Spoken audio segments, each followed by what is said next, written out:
we get the question all the time, how do we film our setups, what gear we use, how we go about it to make awesome freaking content, how we bring the energy, baby. And so today we're gonna go over what gear we use, how we use it, and just kind of our setup. What we look for in the stand, what Gabriel and I bicker back and forth on, what the good tree is, do we hunt together, do we not hunt together, or at least in the same tree. So we're gonna break all that down for you so you have a good idea if you wanna go out there and do this yourself, how to film, how to saddle hunt and film together, all that. We're gonna get dirty on this. Let's get at it.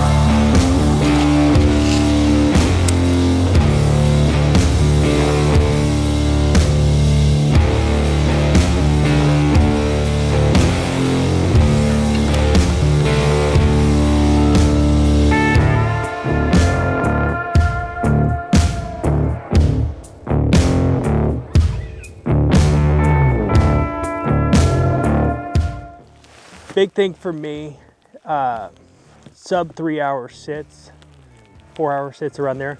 I'm running a Predator pack, lightweight sticks, battery pack, rangefinder, and maybe a water bottle. That's about it. It's lightweight, it's quick, dirty, easy.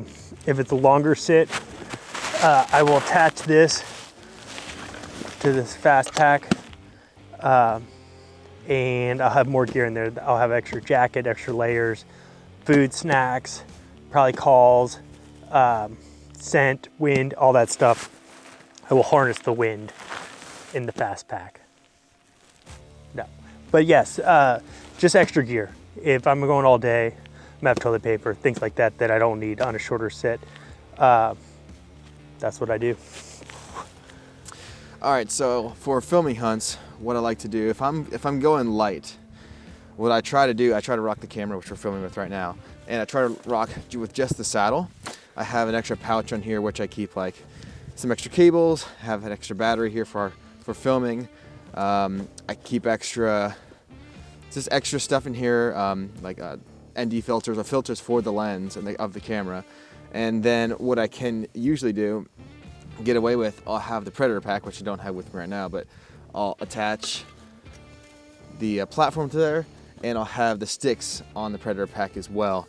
And I can hook on a water bottle like that, you know, keep it light, keep it easy.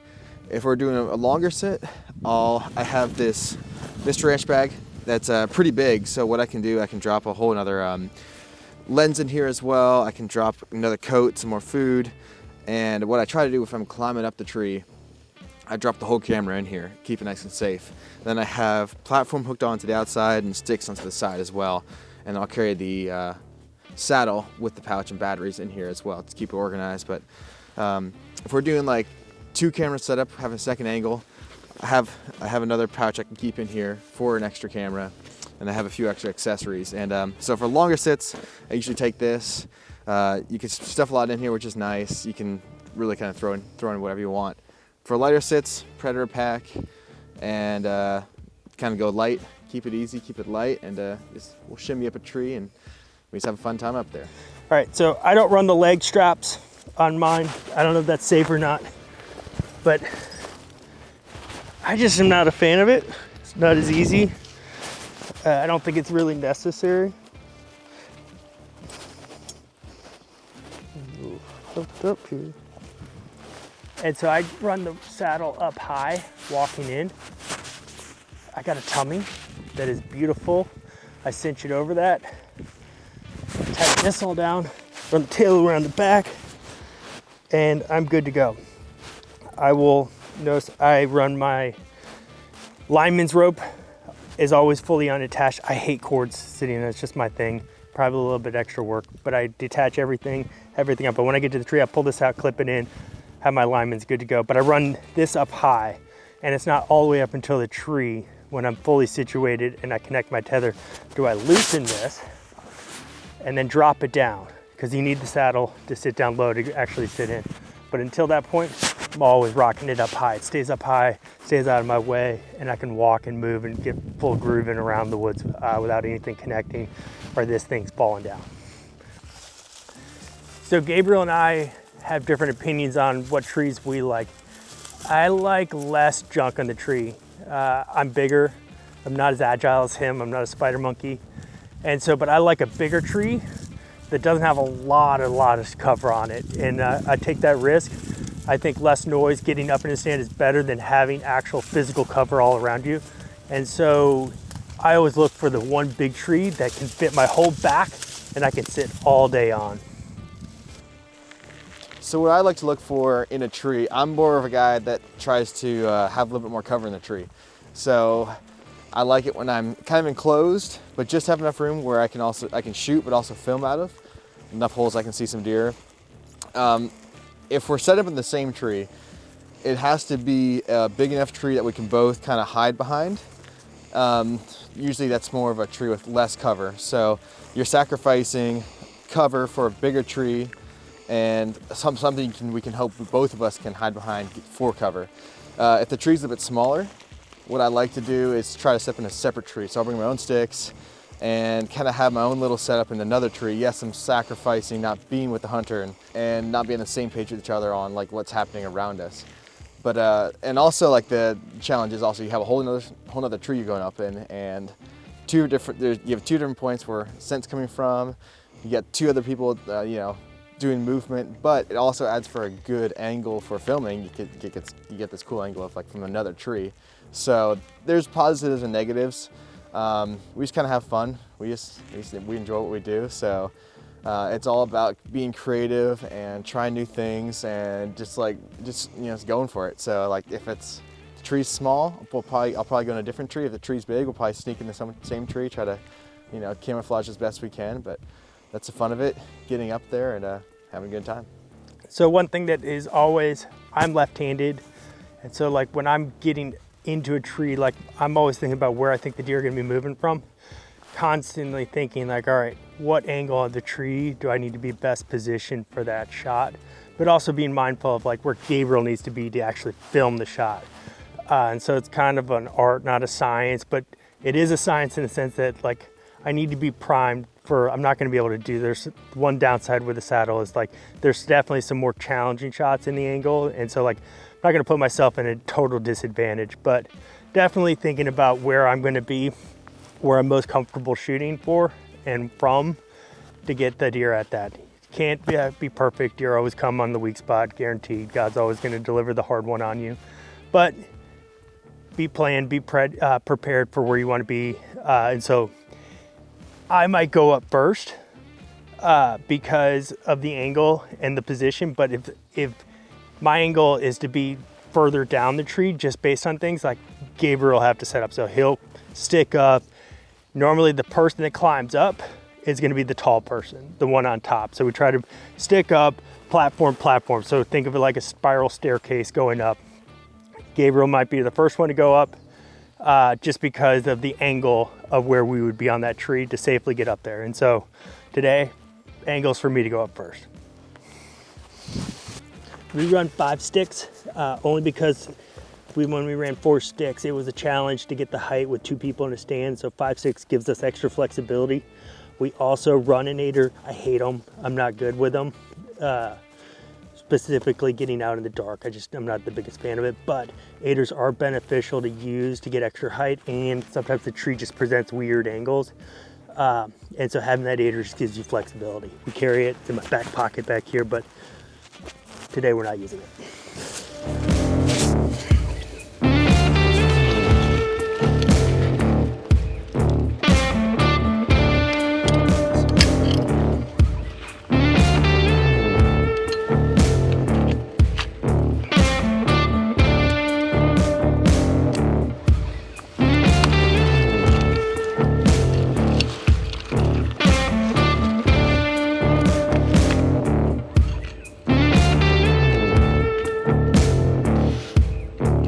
One key aspect of this whole process is always do this, like we practice this. It sounds strange, but like we climb trees just to get our sequence down. Because the last thing we want to do is be in the dark and trying to figure this out and trying to understand, like we probably now have like 150 days in the saddle between the last 3 years of using this stuff. And so we've gotten it down to a science. Like for me, I have my Predator platform back here. The minute I get to where I'm gonna go, I got Gabriel's platform here. I'm pulling out my his strap. My his strap sits in the pouch where my lineman's. So like I'm always using my lineman's right now. I can pull that out. I'm gonna immediately hang that up on the tree, and then I'm gonna hang my backpack immediately. And so that I can get that off my back, and then I can go to position his platform. Once I get his platform set up, then I'll jump in to pull my platform out of my predator pack that's hanging up. Last thing you want to do is have gear everywhere, making tons of noise. Like this is the first thing I get done. So for drawing up our bow, we use a drawstring pull cord. Always have attached to my belt. Little S-beaners. S-beaners are the lifeblood of saddle hunting. If you don't have S-beaners, get some. You're missing out on life. For me, personally, I run my tether at my about base height, a little bit higher, and I'm a sitter. I like to actually sit in my saddle. Some people like to do, but like for me, I'm gonna position my knee on top where you toe hook, and I'll sit and try to keep my position locked. I don't like to move a lot. That's the one downside of saddle hunting. You feel a tendency to always move just because you can. And so like I try to get into a position where I'm locked in, fully positioned into the tree, and I'll run a bino harness. Bino harness kind of suck with saddle hunting. They're not the best. This one's bulky. It's not ideal. Sometimes I'll unclip it, but for this particular sediment, I'm pretty good right now. It will be in my way a little bit, but generally it'll either be here, I'll tighten it all down and have it run it high, or I unclip it entirely on an S-beaner and then hang it from right here, and I'm pulling it, and then at that point I have my rangefinder tethered to my neck. And then for me at that point, pretty much dialed. I'm good to go. I feel pretty comfortable. It's weird not hunting in a saddle for me at that point, because if I'm in a tree stand, like I just don't feel like I'm connected to the tree. I feel very safe, I feel very comfortable. I can sit all day like this. Have everything right in front of me. For this type of setup, with the deer meat coming this way, and I'm just locked in. I got my binoculars, I got cover all around me. Pretty awesome. So one other thing we try to do whenever we set up our set, if we're in the same tree, I always try to be higher than the hunter, or I guess it really honestly it comes down to, you know, like you were saying before, like where we are, the first person to go up is the highest. But I usually try to be the same height or at least higher than the hunter. It helps with light, that I'm not looking directly into the sun. And I always try to backlight the hunter. So whoever I'm filming, I'm trying to make sure the sun, or whatever the light source is, it's usually the sun, is behind the hunter. It gives them the most flattering look. It looks a lot more cinematic, and the hunter's not staring directly in the sun, squinting and everything. So it really gives the most aesthetically pleasing look to your video footage. So one other thing, we could talk about this later, maybe a separate video of the technical aspects of filming the hunt, but I like to use earbuds. Not these ones, they're just phone Bluetooth earbuds, but just wired earbuds into the camera so I can hear what the hunter is saying. So even if we are in separate trees or in the same tree, I'll always love to be able to hear the hunter and what he's saying. It really helps with communication. He can't communicate to me, but at least I can hear him. If he's like saying like, you got the shot, or I'm ready to shoot, I know when to keep the camera steady on the animal and kind of be ready at all times. We love using lav mics. We love these DJI wireless lav mics. They're really nice because whenever I turn away, try to get an example here, we'll switch to the on-camera mic, the shotgun mic. Whenever I move away, it's a lot harder to hear me. But if I move away with the lav mic, you can still hear what I'm saying.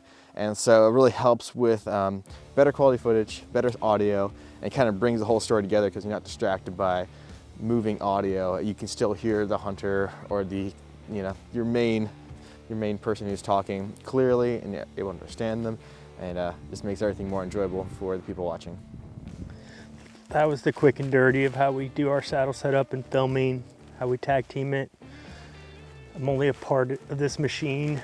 Gabe's the secret sauce. But yeah, if you have any questions, give a comment and we'll get back to you. And Probably our system will change tomorrow.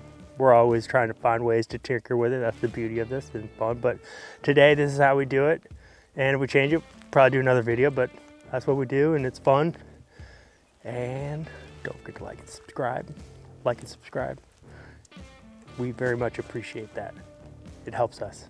It helps us greatly. So don't forget, but yeah, stick around. We're gonna do more content, and good luck if you're still hunting in the South. If not, we got spring turkey coming around. Find some sheds, send some pics, tag us. We'll be back.